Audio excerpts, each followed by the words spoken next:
बिस्मिल्लाहिर्रहमानिर्रहीम। अस्सलाम वालेकुम students, welcome back to my channel educational tips. कैसे हैं आप सब? उम्मीद करती हूँ आप सब बच्चे बिल्कुल ठीक होंगे। तो बच्चों, आज मैं आपके साथ लास्ट लेक्चर शेयर करने जा रही हूँ चैप्टर 10 हीट एंड एनर्जी का। इसका लास्ट लेक्चर जो कि हमारे पास है पेज नंबर 133 पर। आप सब बच्चे अपना पेज नंबर 133 ओपन कर लीजिए। पेज नंबर 133 पे आ जाइए तो हमारे पास एक नया टॉपिक आ जाता है। एक लास्ट में तो कन्वेक्शन, कन्वेंशन, इन सारी बातें पढ़ रहे थे। आज हम पढ़ने जा रहे हैं एक नया topic, that is radiation. Radiation क्या है? Basically the earth is warmed by heat energy coming from the sun, which is about 150 million kilometre away. अब वो कह रहे हैं हमारे अर्थ के, देखिए बेटा, अर्थ जो है वो हमारे पास किस नेचुरल सोर्स अगर बात करें हीट का, तो वो क्या है? सन है। हमारी अर्थ सन से एनर्जी, हीट एनर्जी ऑब्जॉर्व कर रही है। अब वो जो सन की जो हीट एनर्जी है वो कितने किलोमीटर अवे से, दूरी से ही एब्जॉर्ब कर रही है। वो 150 मिलियन किलोमीटर अवे से ही वो इतनी दूर से ही एब्जॉर्ब कर रही है हमारी अर्थ हीट एनर्जी सन की। The heat can't travel from sun to earth by conduction और कन्वेक्शन। अब ये हमारे पास जो हीट है, जो सन की हीट है, वो हमारे पास अर्थ तक कंडक्शन या कन्वेक्शन के प्रोसेस के थ्रू नहीं आ सकती थी। ठीक है, तो इसलिए हमारे पास क्या हुआ? Because the space between this earth and sun is almost a vacuum, a perfectly empty space. क्योंकि अर्थ का और सन का जो गैप है वो बहुत ज्यादा है। ठीक है, the sun heat energy that travel through the space is called radiant heat. अब वो जो स्पेस से जो हीट एनर्जी अर्थ तक आई है उस हीट को कहते हैं रेडिएंट हीट और इंफ्रारेड रेडिएशन। ठीक है, radiation are also are able to be travel by through vacuum as they do not require any medium to travel. अब वैक्यूम के अंदर कोई भी चीज है वो इजिली ट्रेवल कर सकती है, उसको कोई मीडियम, वैक्यूम को कोई मीडियम नहीं चाहिए होता। ठीक हो गया? अच्छा, the rate of radiation of heat absorption depend upon. अब हमारे पास ये जो रेडिएशन है ये हमारे पास दो चीज़ों पर डिपेंड करती है। एक तो हमारे पास सरफेस के ऊपर डिपेंड करती है और दूसरा हमारे पास टेम्परेचर के ऊपर डिपेंड करती है। अगर हम लोग सरफेस की बात करें, वाइट और shiny metal surface are best for reflecting heat, which means that they are पूरा ऑब्जॉर्बिंग हीट। जितने भी हमारे पास शाइनी मेटल्स हैं या जो हमारे पास व्हाइट कलर की शाइनिंग, जितनी भी शाइनिंग चीजें हैं वो इतनी अच्छी चीजें से इतनी अच्छी हीट को ऑब्जॉर्ब नहीं करती। जबकि हमारे पास जो डल चीजें होती हैं वो बेस्ट हीट ऑब्जॉर्बर होती है।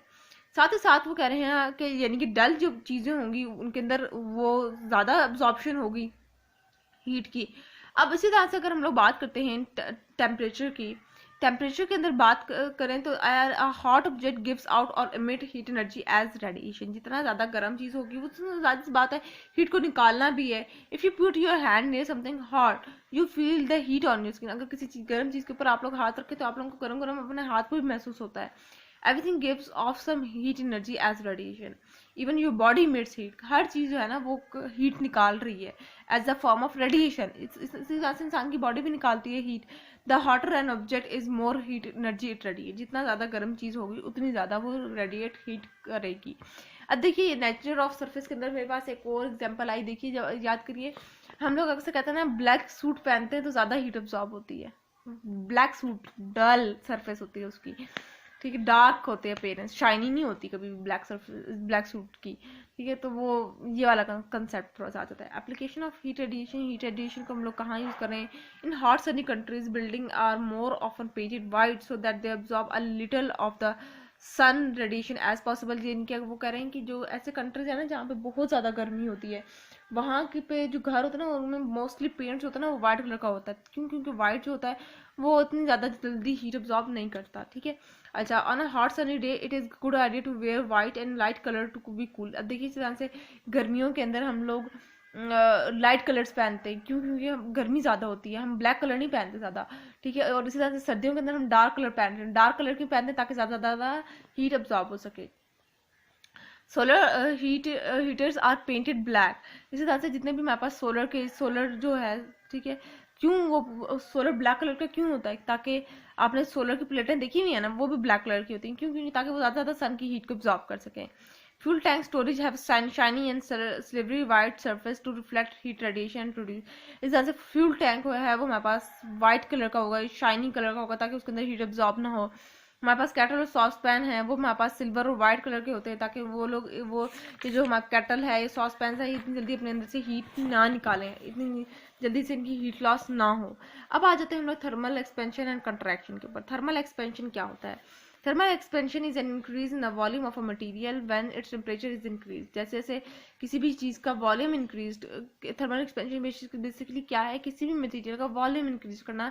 जब हमने उसको टेम्परेचर को बढ़ा दिया तो उसका वॉल्यूम भी अगर इंक्रीज हुआ तो वो थर्मल एक्सपेंशन के अंदर आ जाएगी, ठीक है। When the temperature is increased, the particle on an object speed up and move apart from each other. In the result, the size of that object is increased.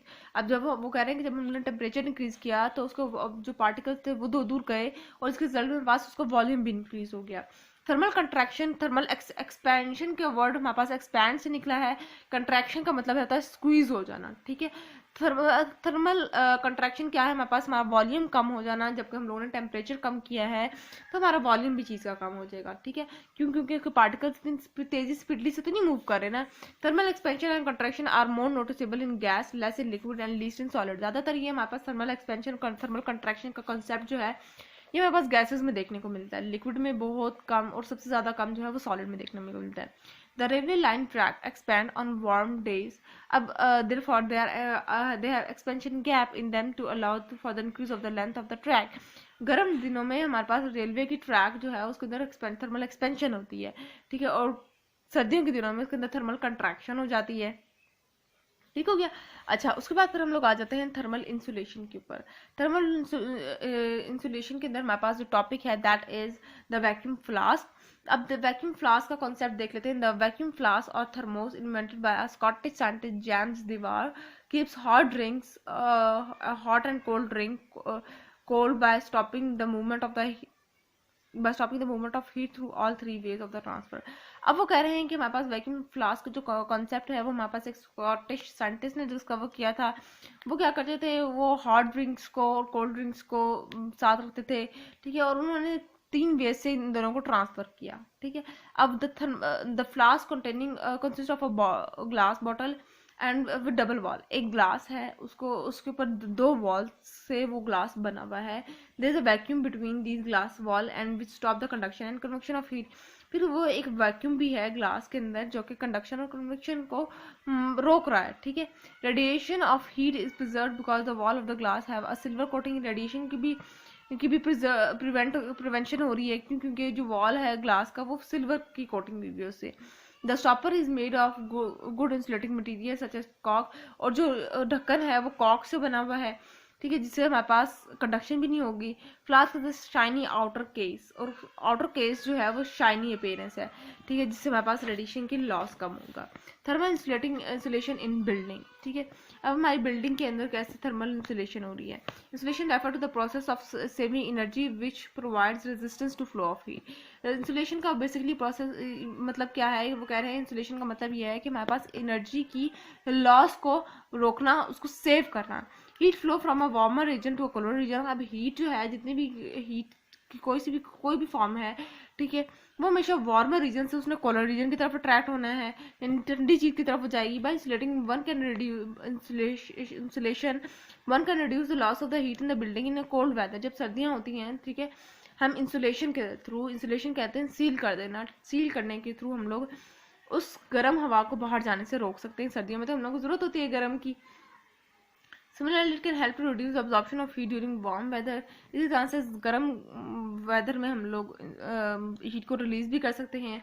In residential home in the hot region, it is important to insulate the roof and the wall, reduce the gain of the solar energy. ठीक है, अब वो कह रहे हैं कि अगर हम लोग गर्म इलाकों में देखें, गर्म घरों में देखें, तो वहाँ पे आप लोग देखेंगे कि उनकी जो वॉल है वो उसके अंदर वो सोलर एनर्जी, वो बेसिकली सोलर एनर्जी से उनके घर हीट अप हो रहा होता है। हमारा जिनका सिंगल स्टोरी घर होता है उनको पता होता है कि निचला पोर्शन कितना गर्म होता है जिनका सिंगल स्टोरी होता है, क्योंकि वो हीट एनर्जी डायरेक्टली अब्सॉर्ब हो रही होती है इंसुलेशन के प्रोसेस में। तो ये था आज का लेक्चर। होप सो आपको आज का लेक्चर समझ आ गया होगा। अगर आज का लेक्चर आप सबको समझ आ गया है तो मेरे चैनल को सब्सक्राइब कर दीजिएगा, वीडियोस को लाइक कर दीजिएगा और साथ साथ बेल आइकन को प्रेस करना मत भूलिएगा। इससे जी मेरी आने वाली हर लेटेस्ट अपडेट सबसे पहले आप तक पहुंचेगी। मिलती हूँ कुछ वीडियो में, दुआ में याद रखिएगा, अपना ख्याल रखिएगा। जाते जाते चैनल को सब्सक्राइब कर दीजिएगा, कमेंट बॉक्स में बताना मत भूलिएगा कि आपको मेरा आज का लेक्चर कैसा लगा। अल्लाह हाफिज़।